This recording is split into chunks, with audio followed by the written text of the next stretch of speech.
कारण मी ज्या समाजाला मायबाप मानला ना, म्हणजे मी आमचं मायलेकराचं नातं झालं समाजाचं आमचं. मग ज्या समाजाला मायबाप मानलं त्याच्याशी गद्दारी करणारी पैदास माझी नाही. मला जर समाजाशी गद्दारी करायची असती तर आजकाल इतका अवघड आहे. एखाद्या आमदारानं जर खांद्यावर आठवला ना, माणसं दुसऱ्या दिवशी नीटच बोलत नाही एकामेकात. आपल्यापाशी अख्खं मंत्रिमंडळ 22 दिवस बसून होतं, अख्खं मंत्रिमंडळ. पण मी माझ्या समाजासाठी 1 इंचही माझी नियत ढळू दिली नाही, 1 इंचही, फक्त या समाजासाठी. कारण आपल्याला पद फिदा जमत नाही, आपल्याला गाडी घोडी काही नाही. मी बसतो ते लोकांचे नाहीत म्हणतात, मी कोणी म्हणतं चला मा ह्याच्यात बसा, मी बी काच करून बसतो. मग काय मी कवा बसलेलो नाही, म्हणतं घ्या माझ्या हाणून. काय करतं मग आता, आपल्याला गाडी घोडी नाही. कुणी घेतो इतक्या मोठ्या मोठ्या मावशी गाड्या येतात काही काही, तिच्यात बसलं कीच मला टेन्शन येतं. मला त्याशी इमानातच बसिल. आणि म्हणलं खाली उतरत आहे का. मग आंदोलनाचं आरक्षणाचं जवळ आलं ठरायचं वरच हे. आपण शेतकऱ्याचं पोट आहे भाऊ. तुमच्या रक्तमासाचा ओरिजिनल आहे, फुटत फिटत नाही. तुमच्या हितासाठी काम करतो करत राहा, आयुष्यभर करत राहा. विरोध करणाऱ्याला पुंगिनीत नाही. ते एडपट म्हणतं हे 5वी शिकलेले आणि याला अभ्यास नाही. बरं नाही तर नाही, तो आहे म्हणण्याने जाऊ दे, मला अभ्यास नाही नसू दे. पण मराठा आरक्षण 70 वर्षात निर्णयाच्या प्रक्रियेत येत नव्हतं, आणलं का नाही. मग तू जर एवढा हुशार आहे तर तू जेलला गेला कस काय. मग मी येडं बरं ना, भारी भरलं तुला. आणि त्याला म्हणलं भाऊ जेलमध्ये गेला, सगळ्या दुनियाचं खाल्लं वरबडून आणि बेसन भाकर खाल्ली मध्ये जाऊ. तर ते खरं बोलतो बघा, त्याचं मला लय आवडतं तेवढं. तेव्हा तो त्याला काय माहित, मध्ये बेसन भाकर मिळते त्याबरोबर कांदा मिळतो. मग काय कोणी भर जस का लढायचे कोणाला असं सांगतोय कांदे मिळतील मध्ये. सगळ्या दुनियाचं खाल्लंची खाल्लं बी. ओबीसी आरक्षण खातो, परत ओपन मध्ये येतो, EWS खातो, तरी म्हणतो मला कमी पडलं. किती खातो, एकटाच खातो सगळं. आणि म्हणतो एवढी वाढली, त्याची पाचर काढून असा खुटा ठोकून ठेवला, त्याचा खुटा उठून दुसरा ठोकला. आजच 35 लाख मराठ्यांना आरक्षण मिळालं. आजच हे आंदोलन यशस्वी झालंय. आता विषय एकच राहिला, महाराष्ट्रातल्या सरसकट मराठ्यांना आरक्षण मिळण्यासाठी 24 डिसेंबरला त्या नोंदीचा अहवाल बनवून महाराष्ट्रातल्या सरसकट मराठ्यांना आरक्षण देण्यासाठी कायदा पारित करून महाराष्ट्रातल्या मराठ्यांना 24 डिसेंबरला 100% सरसकट आरक्षण मिळणार. हे खात्रीपूर्वक तुम्हाला सांगतो, कोणीच रोखू शकत नाही. मराठ्यांना ओबीसी आरक्षणात जाण्यापासून कोणीच रोखू शकत नाही. फक्त सरकारनं त्याचं एकट्याचं ऐकायचं नाही आणि मराठ्यावर अन्याय नाही करायचा. जर तुम्ही मराठ्यावर त्याचा ऐकून अन्याय केला तर तुम्हाला जड जाईल, एवढं सरकारनं लक्षात ठेवा. आम्ही तुम्हाला सुट्टी नाही देणार. मराठा एकटा या राज्यात 50 ते 55% एकटा मराठा आहे. तुम्हाला नीट केल्याशिवाय आम्ही शांत नाही बसणार. फक्त मराठ्यांना माझं आव्हान आहे, त्याला जातीय दंगली निर्माण करायच्या, त्याला जातीय तेढ निर्माण करायचा. आरक्षण मिळेपर्यंत मराठ्यांच्या खांद्यावर जबाबदारी. कितीही अपमान केला तरी शांत राहायचं, आंदोलन शांततेत करायचे, उद्रेक जाळपोळ नाही करायची. आणि मराठा आरक्षणासाठी एकाही मराठ्यांच्या पोरांना आत्महत्या नाही करायची.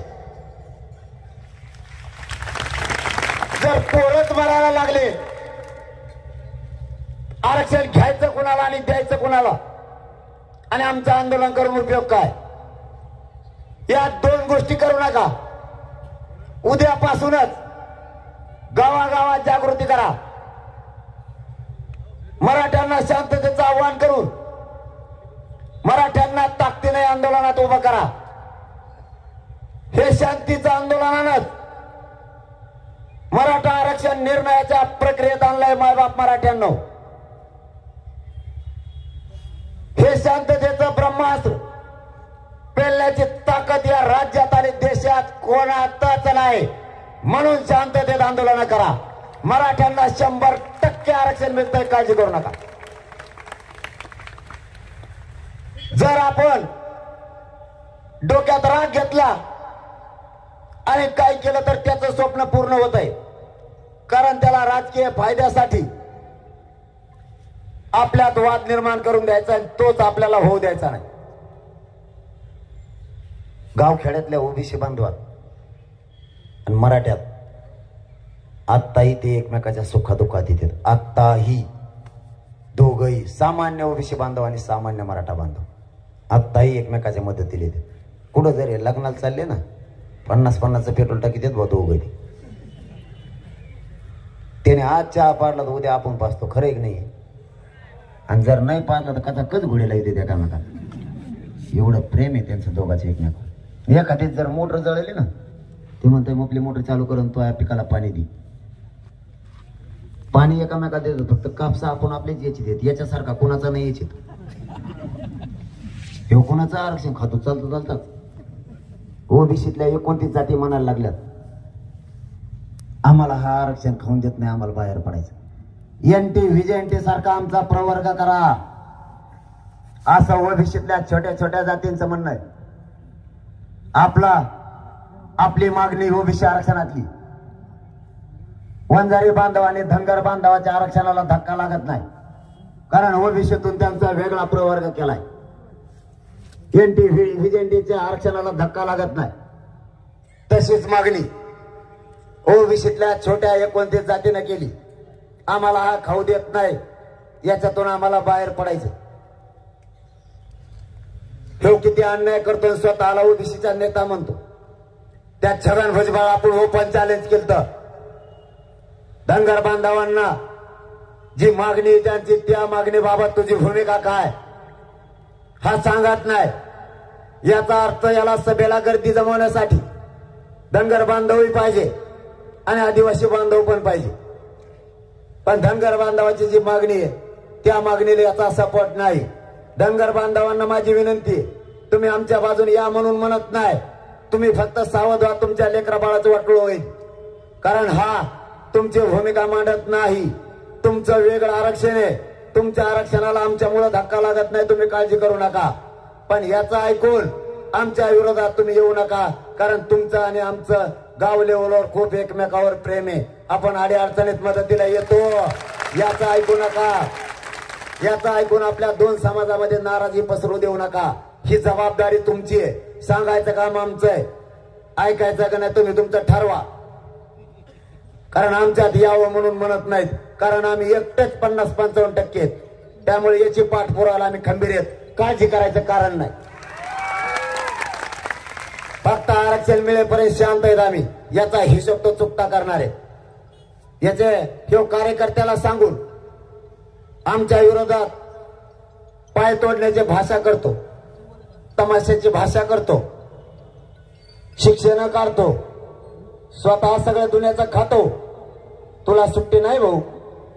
तो हे एखाद्या गावातले मोठे असते, बाजूचे गाव आमचेच आहेत, तो हे गाठा आमच्या संघच आहेत आणि लय येडपट आहेत मराठी. एकदा जर नादाला लागले अगं बा तुला 15 दिवस उठत नाही ना. हो खात्रीनं सांगतो. पण शांत कवर राहा, मराठा आरक्षण मिळूस तर. तुम्हाला एक उदाहरण सांगू. फुलंब्री तालुक्यात आपला बोर्ड फाडला आणि जाळला, त्या छगन भुजबळच्या म्हणण्यावर जाळला सुद्धा. तिथं 50 ते 60 हजार मराठे जमले. पावसाने काय व्हायला लागलं तुम्हाला? मग करू का सुरू डबल? फुलंब्री तालुक्यात बोर्ड फाडला, 50 ते 60 हजार मराठ्यांचे पोरं तिथं जमले. तिथल्या PSIचा मला फोन आला. साहेब म्हणे तुम्ही जर एक शब्द वापरला तर सगळे वापरत जातील. नसता इथं काय होईल मी सांगू शकत नाही, इतकी भयान परिस्थिती आहे. समजा मला जर जातीय तेढ निर्माण करायचा असता तर मी नुसतं म्हणलं तर मराठीत पोरला हो जाऊ दे हो दे. तुम्हाला सांगतो इतके रेडले असते, खोटं नाही बोलत. मला ते नाही करायचं, कारण ओबीसी बांधव सुद्धा आमचाच आहे आणि मराठा बांधव आमचा आहे. सामान्य मराठे सामान्य ओबीसींना त्रास होईल म्हणून त्यांनी स्पीकर ओपन केला आणि माईकला फोन लावला PSI नं. मी एकच सांगितलं, मायबाप मराठ्यांनो, आपल्या लेकराला 70 वर्षातून आत्ताशी आरक्षण मिळाले. लेकरं खूप दिवसाची वाट बघते त्या आरक्षणाची, खूप वेदना सहन करतात. एका टक्क्यावर हुकलं तर लेकरं आपल्या घरी रडत यायला लागलेत. ही विजयाचा क्षण आपल्याला बघायचा आहे. आरक्षण मिळेपर्यंत काहीच बोलायचं नाही. सगळे घरी वापस जा. 2 घंट्यात सगळेचे सगळे आपण आपल्या गावात मराठ्यांचे पोरं गेले. ही आम्हाला शांतता ठेवायची. मी तुम्हाला आता पाऊस यायला लागला म्हणून एवढंच सांगतो,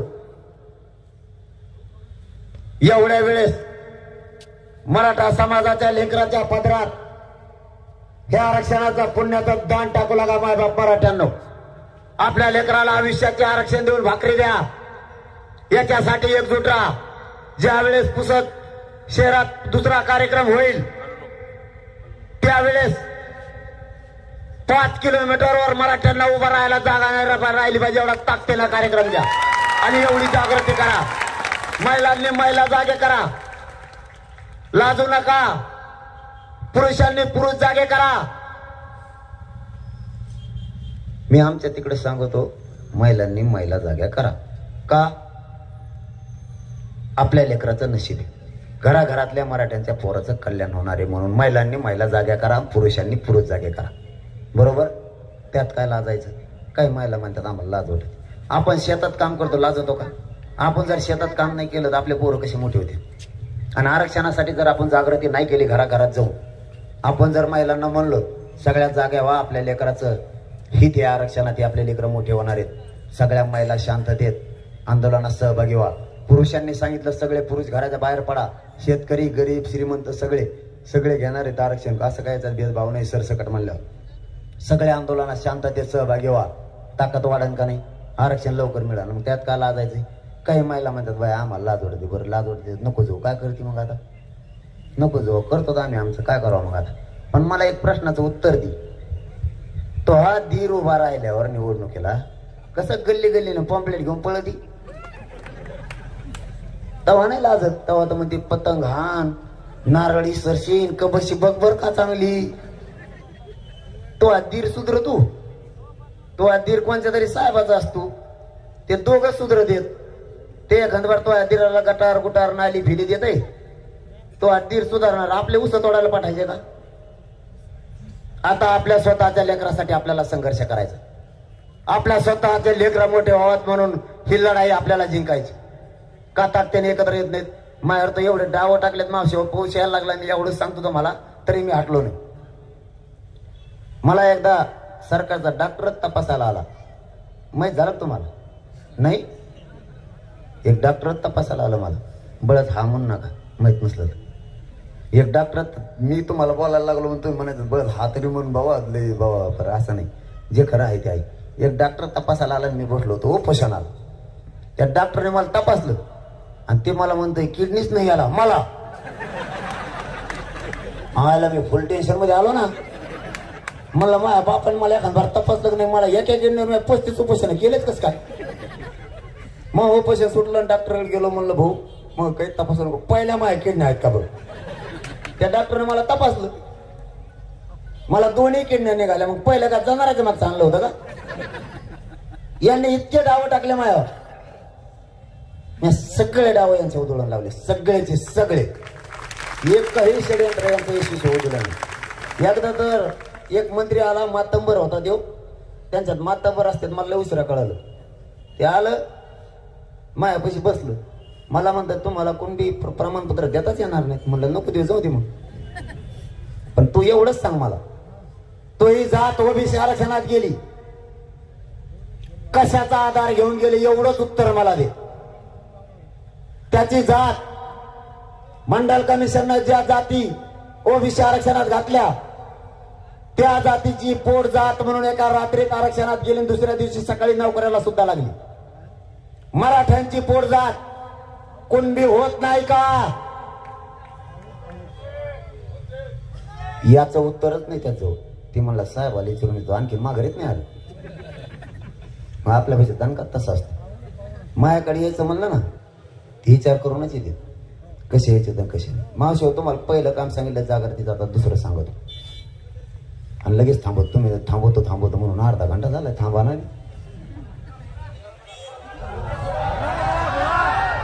तुम्हाला दुसरं काम सांगतो. आपल्या बापदाद्याने 75 वर्षात जे जे पक्ष झाले त्या पक्षातले सगळे नेते मोठं करण्याचं काम आपल्या बापदाद्याने केलं.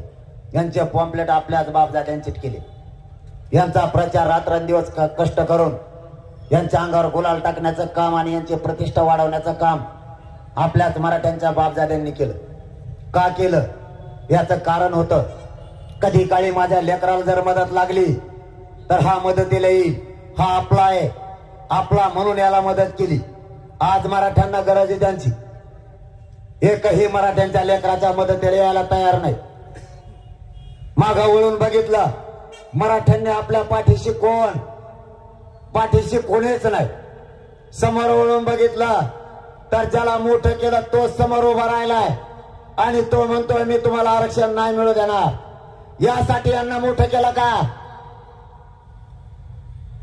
या सगळ्या पक्षातले नेते आपल्या बापदाद्याने मोठं केलं तेव्हा यांना साहेब पदवी मिळाली. हे इतके मोठे झाले की यांना गाड्या घोड्या बंगले यांच्याजवळ इतके पैसे झाले की यांचे पोरं परदेशात शिकायला गेले. ते साहेबाचं पोरग आणि ते गावाकडे आलं. आपले लोक त्या साहेबाच्या पोराला भैया म्हणायला लागले. त्याच्या बापाला मोठं आपण केलं आणि त्याच्या पोराला आपण भैया म्हणतो. 2-4 दिवसांनी ते जर चांगले कपडे घालून येतो आपण त्याला भैया साहेब म्हणतो. त्याला नीट हाकता आहे ना. ते आपल्या पोराला ना म्या तुके असं म्हणतोय. कशाला मोठं केलं? जरा उलट करा बरं. पिढ्यांना पार आपण त्यांचे पॉम्पलेट चिटकेले. एकदा त्या साहेबाच्या भैया साहेबाला म्हणा, एक 8 दिवस मराठा आरक्षणाचे पॉम्पलेट चिटकायला चल, आमचे हित आहे त्याच्यात, येईन का? नाही. आणि मग कशाला मोठं केलं त्यांना? आपले पोरं औष तोडायला पाठवायचे का? जातीपेक्षा नेत्याला मोठं मानू नका. आरक्षण मिळेपर्यंत तुमच्या लेकराला एकदा आरक्षण मिळवून द्या. मी म्हणत नाही तुम्ही राजकारण करू नका. तुम्हाला करायचं तुम्ही बिनधास्त करा, पण तुमच्या लेकराला आरक्षण मिळेपर्यंत पक्ष नाही, फिक्ष नाही, नेता नाही, फेता नाही, कोण नाही. त्याला जाऊन द्या आसाम राहायला 2 वर्ष हिंडून द्या समुद्रात त्याला तिकडे. मावशाव तुम्हाला दुसरं काम सांगतो. हे उद्यापासून हे तुमच्या पुढून आहेत, मला चांगलं माहिती. यांचा खटका तुमच्याच पेशी.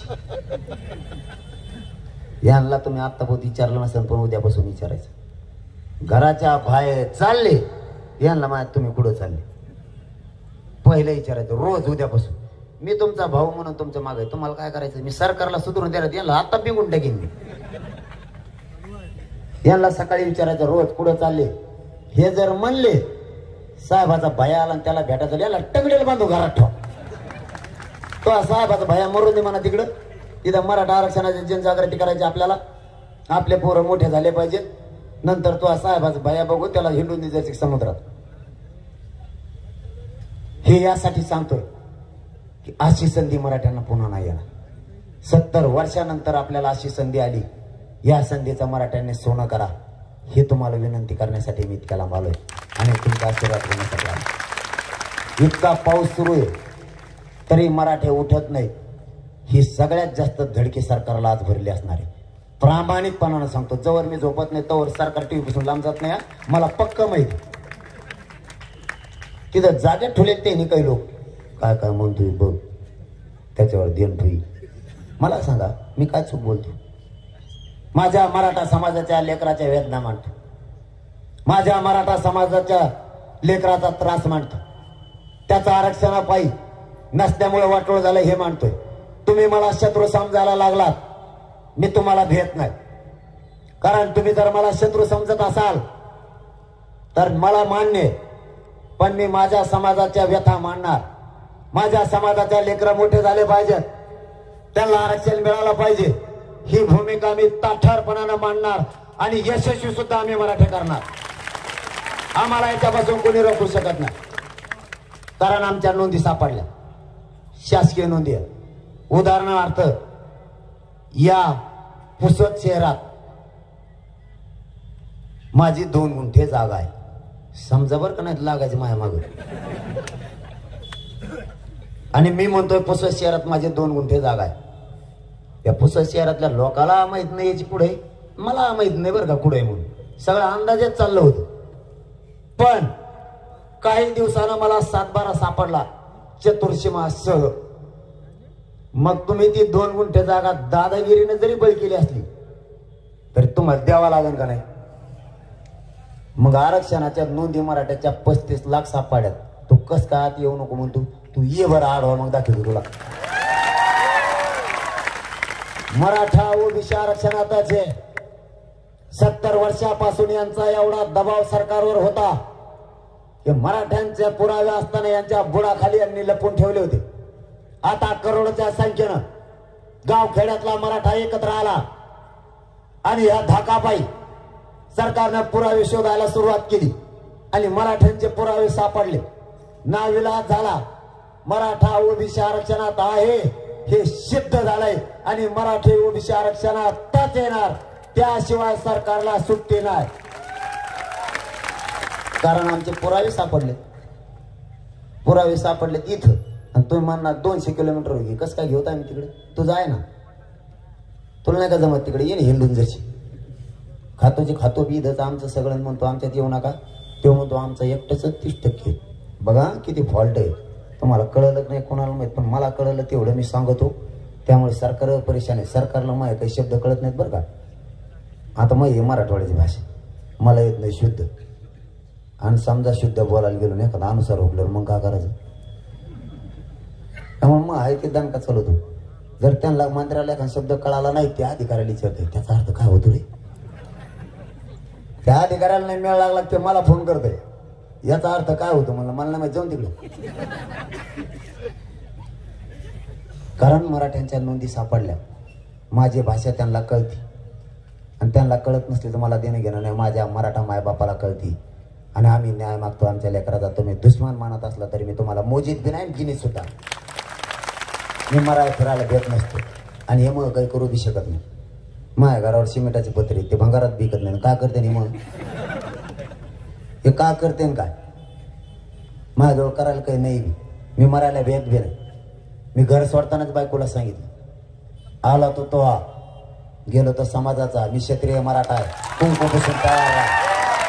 माझ्या बापाला सुद्धा सांगितलंय, तुम्हाला 4 मुलं आहेत, आलो तर तुमचा आणि गेलो तर 3 मुलावर समाधान माना. डोळ्याला पाणी सुद्धा आणायचं नाही. मी या समाजाचं देणं लागतो. मी मरायला सुद्धा तयार आहे. कारण आम्ही क्षत्रिय मराठे तर रणांगणात उतरल्यावर माग सरकत नाहीत. माग आम्ही हटत नसतो. त्यामुळं कुंकू पुसून तयार राहायचं, रडायचं नाही. कारण याच्यात माझ्या समाजाच्या लेकराचं हित आहे. 70 वर्षापासून आरक्षण असून दिलं नाही. आता कुठंतरी ते बाहेर आले. आज कोणाच्या का होईना 35 लाख लेकरांच्या घरात आरक्षण गेलंय. त्यांना आयुष्याची भाकरी मिळाली. 2 दिवस आपल्याला लेट मिळेल मायबाप मराठ्यांना, परंतु आपल्याच लेकराच्या घरात आरक्षण गेलं याचं समाधान माना. आंदोलन आपलं यशस्वी झालं. हेच आरक्षण जर 70 वर्षापूर्वी दिलं असतं तर मराठा समाज जगाच्या पाठीवर प्रगत जात म्हणून आज नंबर 1 ला मराठ्यांचीच राहिली असते. यांनी जाण बुजून दिलं नाही. कारण यांचा सरकारवर एवढा दबाव होता की यांनी नोंदी असतानाही मिळू दिल्या नाही. परंतु आता काळजी करायची गरज नाही. संभ्रम त्यांच्यात निर्माण झालाय, त्याला आपण काहीच करू शकत नाही. फक्त आपलं एकच म्हणणं आहे, त्याचा ऐकून मराठ्यावर अन्याय करायचा नाही. संभ्रम त्यांच्यात निर्माण झालाय. ते नुसते उठ देत आणि इमान घेऊन दिल्लीला जाते. दिल्लीहून उठ दे मुंबईला येते. काय करते काय नाही त्यांचं त्यांना नुसते इमानच घेऊन हिंडते. सध्या सरकारच्या टेबलवर फक्त मराठा आरक्षणाचे फायदे. त्यांचं डोकंच चाला नाही. काय करावं? कारण माझ्याकडे विचारायला जावा तर मी मीडियाचा जवळ घेऊन बसतो. त्या बांधवाला सोडित नाही भाऊ. आणि मग आम्ही दाना बोलले सगळे जुन्यात ऐकू जात. एका मंदिराचा मला फोन आला आणि आमच्या मीडियाच्या बांधवाचं उशी खाली ते हे होतं ते ठुलेलं. ते इतकं डेंजर आहे ते लांबूनच उडीत आहे माणसं गावाला. आणि आम्ही लागलो बोलायला. मी कम बोललो मग काय दण काय मला मराठी जात पाहिजे. तू काय देणे घे नाही मला. तू कोण आहे काय? मी काचा सुरू केला. त्याचा गाडीत माणूस म्हणतोय तुम्ही टीव्हीवर दिसतात गप्पा आता. तुम्ही टीव्हीवर दिसता गप्पा. आणि मी इकडून फोन ठेवा देऊ काय गप्प बसू तर सगळ्या महाराष्ट्राने ऐकलं. कारण आपला दण कसा आहे काय बोलायचं हे मराठ्यांचं पवित्र व्यासपीठ याच्यावर बोलायचं. कोपऱ्यात मी येत नसतो. एक मंत्री आला आणि ते म्हणतो कोपऱ्यात चालला. म्हणलं कोपऱ्यात फेपऱ्यात येत नसतो. म्हणलं तुला इथं बोलायचं बोलणं तर व्यासपीठात खाली होत. कारण आपलं सगळं सरळ धोरण आहे समोर, कारण आपल्याला काही लागतच नाही, कारण आपण अर्धी भाकर खाली तरी 2 दिवस जगतो, त्यामुळे आपल्या गरजा बी लय मोठ्या नाही. आपण कुठं झोपवतो, ढेकळा ढोकळात कुठं बी, लिंबा खाली कुठं बी, काही अडचण नाही, कारण कण झोप येते आपल्याला. आपण बेत नाही मरायला परत, आणि ते मारून करते का हे आग्यामुळे त्यांचं मागं लागल्यावर ते राहते का शिल्लक मला मारल्यावर. हे करोडोने मराठी एकत्र कशासाठी आले, मला मारल्यावर त्यांना लसवीचं जाणार आहे का? हे सोपं नाही राहिलं. फक्त माझी तुम्हाला विनंती, आरक्षण असलं तरीही विदर्भातल्या आणि खानदेशी मराठ्यांना एवढ्या वेळेस आरक्षण नसलेल्या लेकराच्या पाठीशी उभा राहा. तुम्हाला हात जोडून सांगतो, ते तुमचंच लेकरू आहे, ते दुसऱ्याचं नाही. इथं रक्तामासाचे नसताना एकत्र आलेत मराठ्यांना आरक्षण मिळू नये म्हणून. तुमचा तर तो रक्तामासाचा भाऊ आहे, तुमचे आमचे नातेसंबंध सुद्धा आहेत. आरक्षणाच्या नावाखाली त्याचं ऐकू नका आणि आपल्याच एका मराठ्याच्या लेकराचं वाटोळं करू नका. तुम्ही गोरगरीब मराठ्यांच्या लेकराच्या पाठीशी उभा राहा. हीच योग्य वेळ आहे आरक्षण नसलेल्या मराठ्यांच्या पाठीशी उभा राहण्याची. तुम्ही जर मराठ्यांच्या पाठीशी, आता आरक्षण नसलेल्या लेकराच्या पाठीशी उभा राहिलात तर मराठ्यांचे लेकर आयुष्यभर तुमचा उपकार विसरणार नाहीत, आयुष्यभर. एवढ्या वेळेस साथ द्या हीच विनंती करायला आम्ही तुम्हाला आलो. सरकारचं तुम्ही टेन्शन घेऊ नका आणि आरक्षण सरसकट मिळण्यासाठी टेन्शन घेऊ नका. हे आरक्षण कसं देत नाहीत ते आपण बघू, त्याची काळजी तुम्ही करूच नका, कारण यांची वेळ आली तर यांच्या छाताडावर बसून आपण आरक्षण घेऊ, काळजी करू नका. फक्त शांततेत आंदोलन करा, ताकद वाढवा, कारण 24 डिसेंबर पर्यंत आपली कसोटी हे लक्षात असू द्या. 24 डिसेंबर पर्यंत आपली कसोटी. आपल्याला काय बोलबोल रे तुमची? आरक्षण फिरक्षण तर नाही ना आणलं? आणलं असलं तर आम्हाला सगळ्याला तुमच्याकडे यायला. इथं लय अवघड कार्यक्रम, आमचा आरक्षणासाठी लय जीव चाललाय आणि तुम्ही आरक्षण घेऊन नाही आले, मग आमचं दुरण टेकाना तुमचं कुठे टिकिता? इथं मधीच तुमच्याकडे जरा कमी दिसते बरं का संख्या. लय अवघड आहे दादा. मी 9च्या नंतर हातात देत नाही, खरंच सांगतो तुम्हाला. ते हात धरला सोडितच नाही ते मला. आज आता 8 फोटो काढित तरी मी म्हणते 2-3 काढून सोडितच नाही. ते त्याला खाली बस म्हणलं, ते उभा राहतं. उभा राहा म्हणल्यावर ते खाली बसतं. त्याला म्हणलं गप, ते म्हणतो मग मला फोटो नाही काढत, तो चाललो मी घरी, आरक्षण नको, काहीच नको. काय काय गावात म्हणजे म्हणलं तुम्ही असं कम करता रे पोराव. 2-4 जण होते, ते म्हणले तुम्ही उशीर केला म्हणून तो दमत नाही घाल. बघा कार्यक्रम यांचा तुमच्या पाय पडतो रे. फक्त व्यसन सोडा आणि मराठा आरक्षणासाठी एक आपली जात मोठी झाली म्हणून सांगतो. आपल्या जातीला कोणीच रोखू शकत नाही आरक्षणापासून, कोणीच. काही बुळबुळ आहे का नाही? असं होय.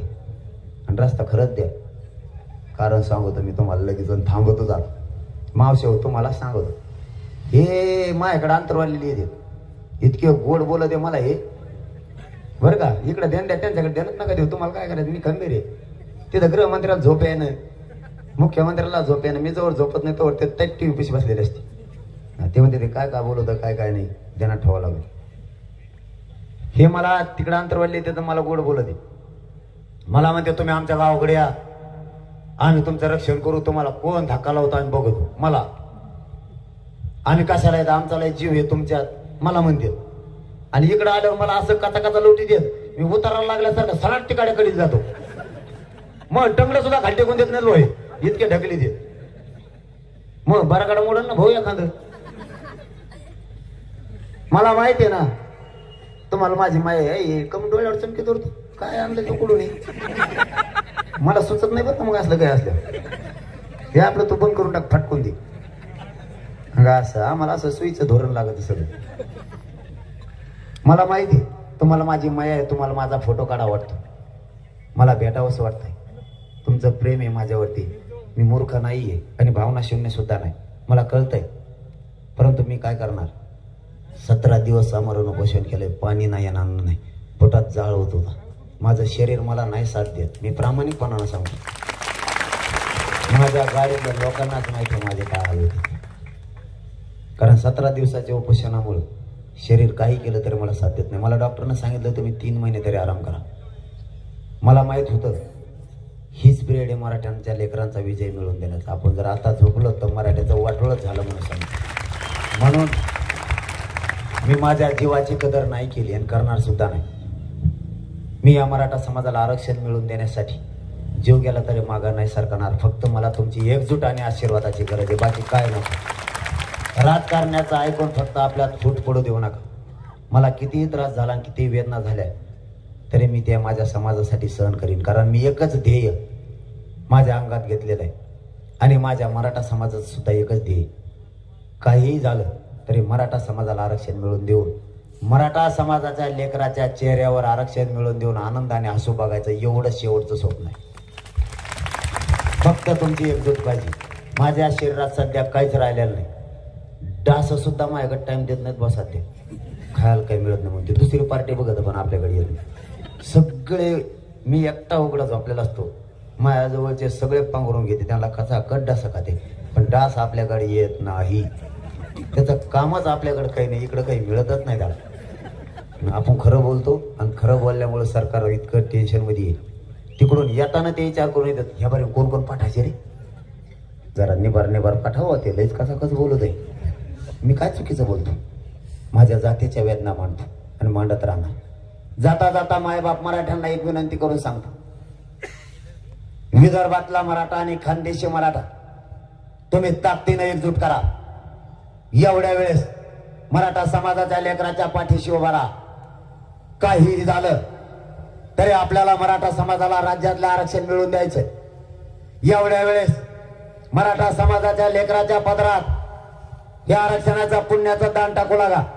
जाता जाता तुम्हाला शब्द देतो, माझा जीव होई गेला तरी माझ्या मराठा समाजाला आरक्षण मिळवून दिल्याशिवाय एक इंचही माग हटणार नाही. आज शब्द तुम्हाला देतो आणि थांबतो.